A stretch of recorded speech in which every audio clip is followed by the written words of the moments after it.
Hello dear students, आज हम liquid state के सेकेंड पार्ट कोलाइडल स्टेट में पढ़ेंगे जेल के बारे में, यानी क्लासिफिकेशन ऑफ जेल के बारे में। प्रीवियस लेक्चर में हमने कोलाइडल स्टेट क्या होती है और उसका जो इमल्सन्स है उसके बारे में, यानी पाइस के बारे में पढ़ा था, टाइप्स ऑफ इमल्सन के बारे में पढ़ा था। आज हम पढ़ेंगे जो colloidal solution of liquid in solids यानी जेल।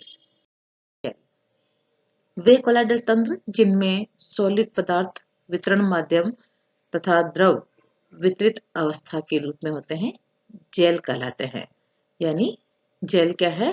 वह कोलाइडल सॉल्यूशन है जो कि लिक्विड का, जो सॉलिड का लिक्विड में जो सॉल्यूशन होता है, यानी ठोस जो है डिस्ट्रीब्यूशन माध्यम है और जो लिक्विड है वो उसका डिस्पर्स फेज है। ऐसी कंडीशन में बनते हैं जेल, ये जेल कहलाते हैं।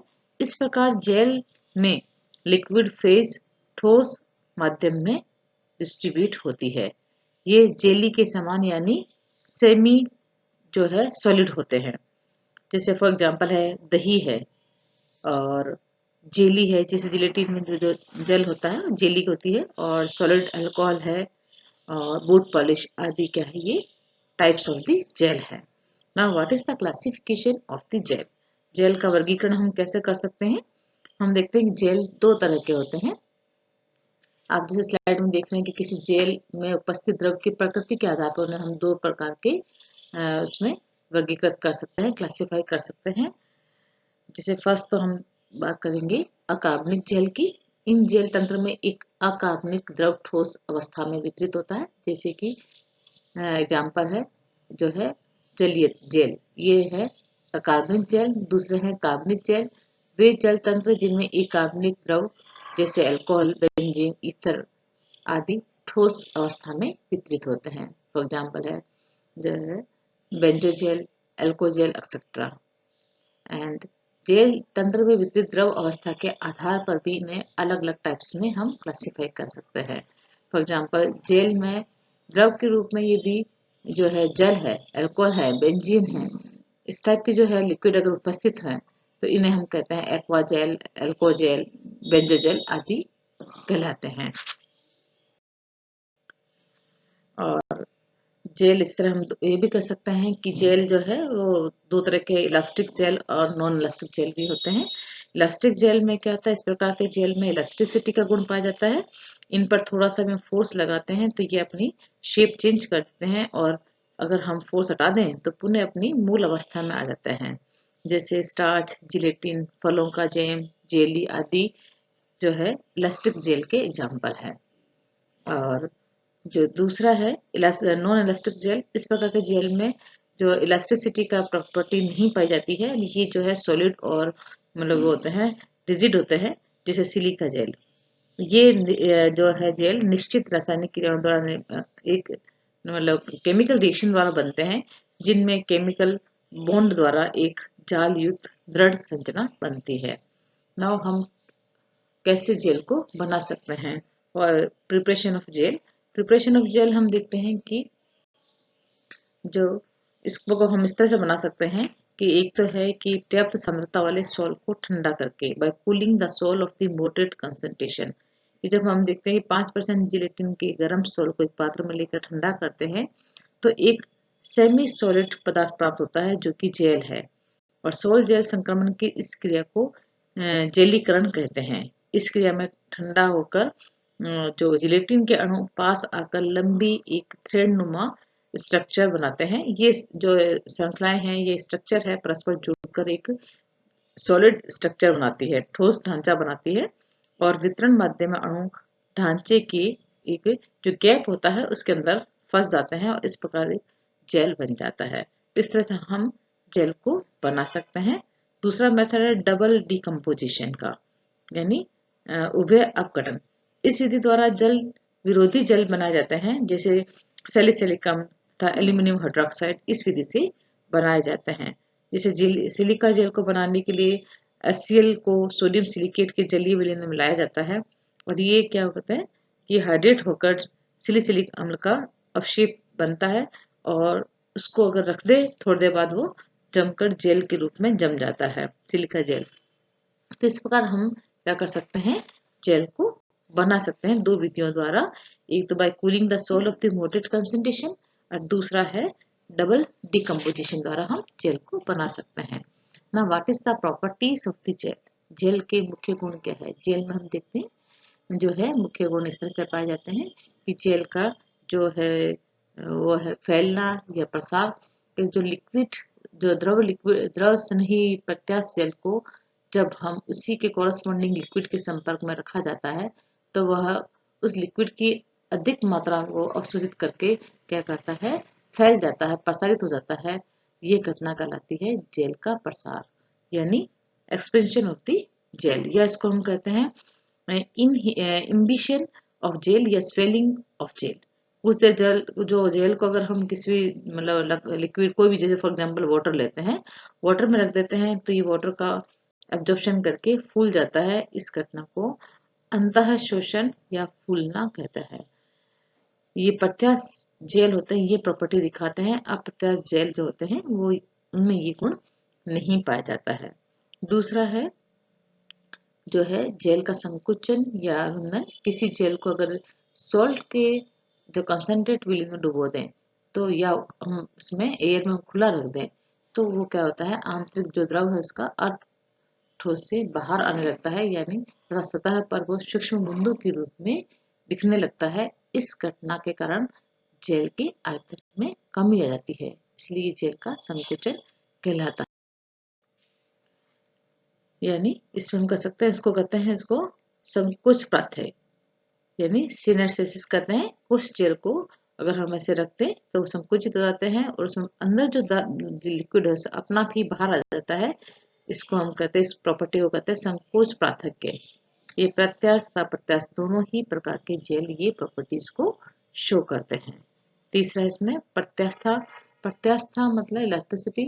ये सिलिका जेल, एल्यूमिनियम जेल आदि दृढ़ जेल के अतिरिक्त कुछ अन्य सभी जेल बाह्य बल की उपस्थिति में विकृत हो जाते हैं और अगर हम फोर्स हटा दें तो पुनः अपने आकार को ग्रहण करके ये ग्रहण कर लेते हैं, यानी ये इलास्टिसिटी की प्रॉपर्टीज को शो करते हैं। और इलेक्ट्रिक कंडक्टेंस है, कंडक्टेंस को यानी चालकता को शो करते हैं कि किसी भी जेल की विद्युत चालकता का मान उसके हाई टेम्परेचर पर संगत सोल की चालकता के समान रहता है, यानी सोल में जेल निर्माण में चालकता अप्रभावित रहती है। और आगे का गुण है प्रकाशीय गुण।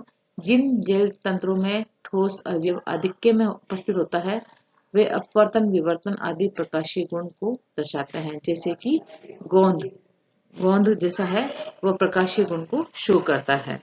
और हाइड्रेशन है, पूर्ण रूप से जो निर्जलीकृत प्रत्यास्थ जल पानी के योग द्वारा पुनः प्राप्त हो जाता है और जो जल रहित अप्रत्यास्थ जल है उसको पानी के योग द्वारा पुनः प्राप्त नहीं किया जा सकता है। इसी आधार पर प्रत्यास्थ अप्रत्यास्थ जल में हम क्या कर सकते हैं, विभेद कर सकते हैं, डिफ्रेंशिएशन कर सकते हैं। इट इज इलास्टिसिटी और जो है नॉन इलास्टिक जेल।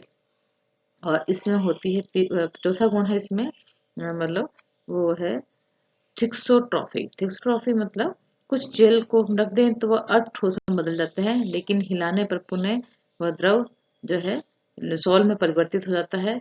यानी जेल और सोल दोनों की ये जो ट्रांसफॉर्मेशन है इस घटना को कहते हैं थिक्सोट्रॉफी यानी कंपानुवर्तिता। कंपानुवर्तिता मीन्स कि वो सोल का जेल, जेल का सोल में जो ट्रांसफॉर्मेशन है। और इसमें जो प्रकाशीय गुण भी पाया जाता है। ये सब जो प्रॉपर्टीज है ये जेल की प्रॉपर्टीज है। And next is the what is the application of the gel. Silica gel का जो उपयोग है वो एनहाइड्रेशन या निर्जलीकरण के रूप में किया जाता है। और जो है ठोस अल्कोहल जेल का उपयोग जो है पिकनिक स्टोव में ईंधन के रूप में किया जाता है। और अगर ये भी एक जेल है अगर जिलेटिन को जो अपने लेबोरेटरी में लिक्विड जंक्शन को बनाने में काम में लेते हैं। और ये जो जेल बनाने की विधियां हैं कि इसको मैंने जैसे डिस्कस किया है कि कोलाइडल सोल के जो शीतलन द्वारा अनेक पदार्थों के सोल विलीनों को ठंडा करने पर परिक्षिप्त अवस्था के कारण परस्पर जुड़कर एक दृढ़ ढांचे का निर्माण करते हैं, जिसे हम लो टेम्परेचर पर अर्ध ठोस जेल तंत्र प्राप्त होते हैं। जिलेटिन का 5% गर्म जेली बीन को ठंडा करने पर जिलेटिन जेल प्राप्त होता है। दूसरा, रासायनिक अभिक्रिया द्वारा दो लवणों के मध्य अपघटन क्रिया द्वारा जेल तंत्रों का निर्माण संभव है। तो इस तरह से बेरियम थायोसाइनेट विलयन में मैग्नीशियम सल्फेट विलयन मिलाने पर बेरियम सल्फेट का जलीय जेल प्राप्त होता है। तो इस तरह से हम इसको जेल को बना सकते हैं। तो ये था properties of the sol gel और टाइप ऑफ द जेल, और इसकी हमने एप्लीकेशंस, जेल के एप्लीकेशंस के बारे में पढ़ी थी। अब हम जो कोलाइडल सॉल्यूशंस है उसकी जो एप्लीकेशंस है हम नेक्स्ट लेक्चर में पढ़ाएंगे। इसके साथ ही कुछ क्वेश्चंस आपके साथ डिस्कस करना चाहती हूँ कि क्या क्या क्वेश्चंस आपके जो है बन सकता है इसके अंदर, चैप्टर के अंदर। जब फर्स्ट आपका जो है 1 नंबर क्वेश्चन आ सकता है, व्हाट आर कोलाइड्स, कोलाइड्स किसे कहते हैं।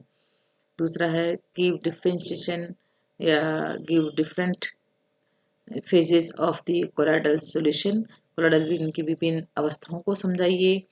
तीसरा हो सकता है व्हाट आर द लाइपोफिलिक और लाइपोफोबिक कोलाइड्स, द्रव स्नेही तथा द्रव विरोधी कोलाइड किसे कहते हैं, इस टाइप का क्वेश्चन आ सकता है। और what is the difference between a sol and gel, sol और जेल में क्या जो है डिफरेंस है, अंतर है, इसको समझाइए। और what do you mean by coagulation of colloid, कोलाइडों के स्कंदन से आप क्या समझते हैं, ये क्वेश्चन आ सकता है आपके जो है एग्जाम्स में। And what is the mean of the peptization, यानी पेप्टिकरण के बारे में, पेप्टिकरण से आपका क्या तात्पर्य है। गिव द हार्डी-सूल्ज लॉ, हार्डी-सूल्ज का नियम क्या है। डिफाइंड जो है गोल्ड नंबर को आप बताइए। तो इस तरह से क्वेश्चंस जो है आपके मतलब उसमें आ सकता है एग्जाम्स में। शायद आपको हार्डी-सूल्ज नियम है वो शायद रह गया है, मैं आपको डिस्कस करूंगी दोबारा नेक्स्ट लेक्चर में। और जो बड़े क्वेश्चन है ये 5 नंबर का क्वेश्चन है, ये इसमें जो है कोलाइडल विलयन क्या है, ये वास्तविक विलयन से किस प्रकार भिन्न होते हैं, और explain the role of emulsifier, जैसे कि मैं प्रीवियस लेक्चर में आपको बताया था कि इमल्सिफायर का रोल क्या होता है। और जो लंबे क्वेश्चंस हैं, जो ऐसे टाइप क्वेश्चन है इसमें ये आ सकता है क्लासीफाई द कोलाइड्स, कोलाइड्स का वर्गीकरण दीजिए। And explain dispersion method for the preparation of sols, और आ सकता है कि write the short note on the Hardy Schulze rule, gold number and जो है कैटाफोरेसिस। इस तरह का क्वेश्चन जो है लंबा क्वेश्चन जो होता है, इसी टाइप का क्वेश्चन आपके जो है एग्जाम्स में आ सकता है। और टिप्पणी कीजिए, जैसे write the short note on the, ये है inhibition and rehydration of gel, जैसे मैंने अभी आपको बताया था इनहिबिशन क्या होता है, अंतःशोषण जेल की जो प्रॉपर्टीज है, और रिहाइड्रेशन ऑफ जेल, जेल का जलयोजन कैसे होता है, और जेल में अभी थिक्सोट्रॉफी क्या चीज़ है, थिक्सोट्रॉफी को समझाइए, या आपको सिनेस्थेसिस को बताइए। जैसे अभी मैंने आपको बताया था संकोच पदार्थ के जेल की जो प्रॉपर्टीज है, ये सब चारों जेल की प्रॉपर्टीज है, इसको अलग अलग प्रॉपर्टीज को समझाइए। और write note on the applications of the colloids, colloids की क्या क्या एप्लीकेशंस हैं, या व्हाट आर द इमल्सन पाइस किसे कहते हैं। Give their classification and method of preparation, उनके वर्गीकरण को बनाने की विधियों को समझाइए। या एक्सप्लेन द फॉलोइंग, कोगुलेशन क्या है, स्कंदन क्या होता है, गोल्ड नंबर क्या है, इमल्सिफिकेशन क्या है। इस तरह से काफ़ी क्वेश्चन हैं जो कि आपके एग्जाम्स में आ सकते हैं। और जो बाकी कुछ जो बचा है एप्लीकेशंस ऑफ द कोलाइड्स, वो हम नेक्स्ट लेक्चर में डिस्कस करेंगे। और ये आपका चैप्टर जो है कोलाइड्स के बाद ऑलमोस्ट पूरा हो जाएगा, लिक्विड स्टेट आपका। बाद में हम जो लेक्चर है केमिकल काइनेटिक्स, वो भी शायद आपका पूरा हो चुका है। और आप इसको लेक्चर को आप इसकी जो वेबसाइट है कॉलेज एजुकेशन की, इस पे या अपने कॉलेज के यूट्यूब पे आप इसको देख सकते हैं।